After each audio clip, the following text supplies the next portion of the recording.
सूत जी बोले, हे मुनीश्वरों, यह आपने त्रिलोक हितकारी बड़ा अच्छा प्रश्न किया है। मैं आप लोगों की ऐसी रुचि देखकर श्री गुरु जी का स्मरण कर जो कहता हूँ उसे आदर सहित सुनिए।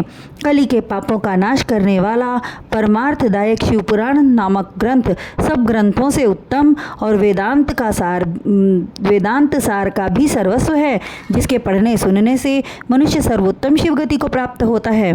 जब तक इस ग्रंथ का उदय नहीं हुआ है तब तक कलयुग में ब्रह्म हत्या आदि पाप फैल रहे हैं। शास्त्रों के झगड़े, नाना प्रकार के उत्पात, क्रूर यम के भट्टों की निर्भयता, तीर्थों का विवाद, सत्यदान और देवताओं की मान्यता संबंधी विवाद तभी तक मही तल पर हो रहे हैं जब तक श्री शिवपुराण का पृथ्वी पर उदय नहीं होता है। जब यह प्रत्यक्ष हो जाएगा तब शास्त्रों के परस्पर झगड़े आदि सभी इसकी गर्जना से समाप्त हो जाएंगे, क्योंकि भगवान वेदव्यास के कहे हुए इस पुराण का बहुत महत्व है।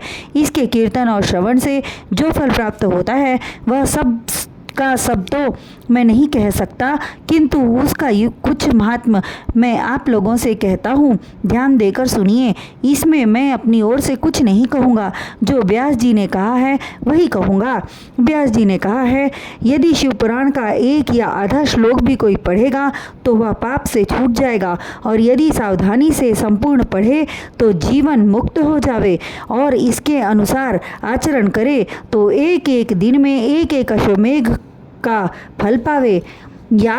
यदि कोई दूसरे भी श्री शिव पुराण की पूजा कर दें तो वह सब देवताओं की पूजा के समान फल प्राप्त करे, इसमें कोई संदेह नहीं है, क्योंकि शिव संहिता नामक इस सुधा को स्वयं श्री शिव भगवान ने उपनिषद रूपी समुद्र को मथ कर उसमें से निकाला है। अतः जो इसको पान करेगा वह निश्चय ही अमर हो जाएगा। यदि कोई एक मास इसे पढ़े तो ब्रह्मात्यादिक पापों से भी वह मुक्त हो जाएंगे, और शिवालयों में या बिल्व के वन में जो इस संहिता का पाठ करेगा वह अद्भुत फल का लाभ करेगा। जो श्री भैरव जी की मूर्ति के सामने इसका 3 बार पाठ करता है उसके सभी मनोरथ पूर्ण होते हैं। यदि चतुर्थी के दिन निराहार रह बिल्व के मूल में बैठकर इसे पढ़े तो शिव जी की पूजा के समान है, और उसको देवता भी पूजा करते हैं। इसमें शिव जी के दिए हुए अर्थ, धर्म, काम और मोक्ष चारों पदार्थों का विवेचन और उनकी प्राप्ति के उपाय तथा शिव जी की लीला और विज्ञान सब कुछ निहित है। अतएव यह सब प्रकार से आदरणीय है। वेद और श्री ब्रह्मा जी की सम्मति के अनुसार श्री शिव जी ने पहले ही इस श्री शिवपुराण की रचना की, जिसमें 1 विघ्नेश्वर संहिता, 2 रुद्र संहिता, 3 विनायक संहिता, 4 उमा संहिता, 5 मातृ संहिता, 6 एकादश रुद्र संहिता, 7 कैलाश संहिता, 8 शतरुद्र संहिता, 9 कोटि रुद्र संहिता, 10 सहस कोटि रुद्र संहिता, 11 वायवीय संहिता और 12 धर्म संहिता। इतनी संहिताएं इस पुराण में सम्मिलित हैं। ये सभी पुण्यतर हैं।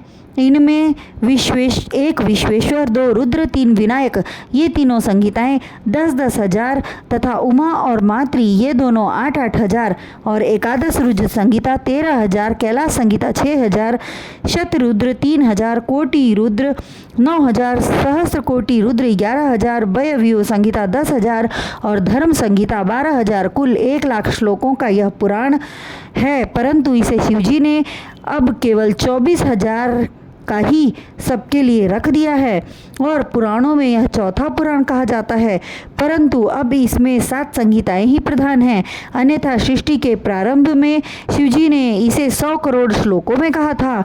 अब यह 24,000 संख्याओं वाला शिवपुराण केवल इन 7 संहिताओं में ही शेष रह गया है, यथा 1 विश्वेश्वर संहिता, 2 रुद्र संहिता, 3 शतरुद्र, तीसरा शतरुद्र, चौथा श्री कोटि रुद्र, 5वां श्री उमा, 6वां श्री कैलाश और 7वां वायवीय संहिता।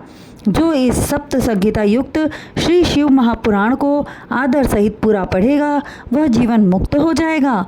यह सब पुराणों का तिलक और सब जीवों का कल्याण करता है, कल्याण दाता है। इसमें वेदांत और विज्ञान सब कुछ पूर्ण रूप से निहित है। इसे परम आदर से पढ़ने वाला शंभु प्रिय हो परम गति को लाभ करता है।